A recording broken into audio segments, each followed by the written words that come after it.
அல்ஹம்துலில்லாஹ். நேத்து நம்ம என்ன பார்த்தோம்? இது வந்து என்னென்ன எழுத்துக்கள்னு பார்த்தோமா? இப்போ இது வச்சு நம்ம வந்து எழுத்துக்கள எப்படி உச்சரிக்கணும் அப்படின்னு சொல்லிட்டு பார்க்கலாமா? இப்போ இங்கே பாருங்க, யா இருக்கா?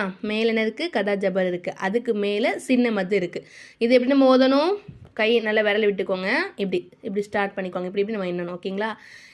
யா அப்படின்னு ஓதணும்.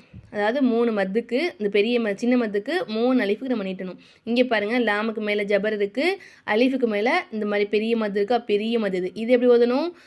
கை விட்டுக்கோங்க, விரல் விட்டு எண்ணிக்கோங்க. லா அப்படின்னு ஓதணும். சரிங்களா? இது எப்படி ஓதணும்? ஆ அப்படி ஓதணும். சரிங்களா? இது வந்து 5 அலிஃபுக்கு நீட்டணும், இதை வந்து 3 அலிஃபுக்கு நீட்டணும். அதாவது ஹம்சாக்கு மேலே ஜபர் இருக்குது, பக்கத்தில் வந்து பெரிய மத் இருக்குது. இதை 5 அலிஃபுக்கும் இதை வந்து 3 அலிஃபுக்கும் நீட்டணும். நான் பெரிய பெரிய வீடியோவில் நான் அடுத்து அப்லோட் பண்ணுறேங்க, பாருங்கள் இன்ஷா அல்லாஹ்.